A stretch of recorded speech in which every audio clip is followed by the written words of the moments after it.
Hi guys, my name's Shiels down here at Trafford Golf Centre in Manchester, and what we're going to talk about today is how we start the downswing better. So how we can actually start the downswing and what starts the downswing.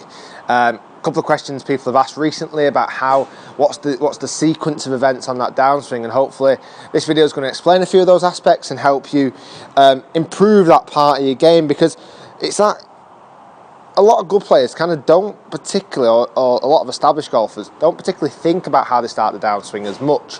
It kind of just happens, and it's very difficult to actually break it down. I remember getting asked it, and it was like, well, honestly, I don't think about it too much, but to help you guys understand it, I'm going to give you the basic information of what starts the downswing and how you can think of it better.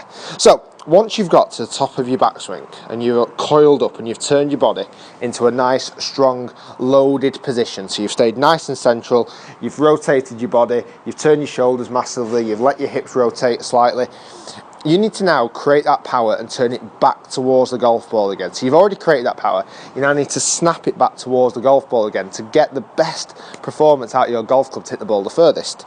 So once you've got, like I say, that winded top of the backswing position, if you hear me straining now, this is the power kind of creating as I get to the top.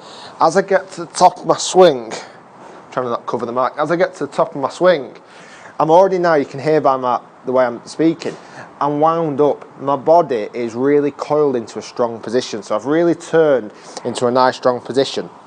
From there, we're going to try and get our lower body and our legs and our hips and our torso to do the first initial bit of the work on the way down. We don't particularly want to use our arms on the way down. That wants to be our least passive moving part. We want to use our from the floor upwards to create power.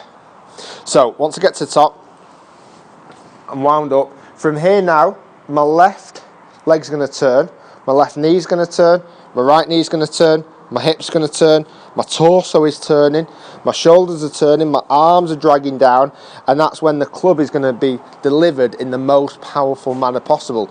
So from that sequence then, it was the floor upwards to then gain greatest power into the golf club head.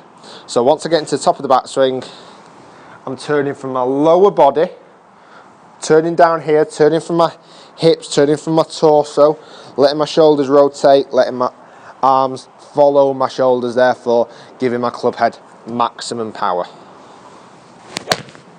So the best way of thinking about it when you're practicing this movement and when you're trying to create power from the top of your backswing is it comes from the floor upwards.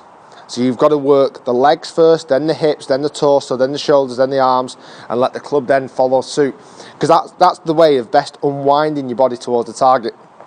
A good way of almost testing this theory, if you ever try and hit golf balls with no shoes on, so if you ever try and hit some golf shots without any shoes on or without appropriate footwear, so I don't know, sandals or whatever you would wear, the power that you lose is unbelievable, because once you get to the top of your golf swing, you've got nothing to use. You've got to use power from the floor upwards. And if you've got incorrect footwear on, or you're hitting golf balls with no shoes on, certainly with even no socks on, you lose a tremendous amount of power, because you can't use the power from the floor up into your golf swing and perform the best golf shot you can possibly do to hit that golf ball the best you can. So I use spikeless golf shoes when I'm in here in the studio, but it's always recommended out on the golf course to use spiked golf shoes that are giving you enough grip, because that's the way you're going to create the most power from the ground upwards and help you hit the ball furthest. So guys, hope that helps. How to create power from the top of the backswing by using your body, your legs and your body and your hips, your shoulders, and then letting your arms come through better. That's how you're going to create more power from the top of the backswing. Thanks for watching.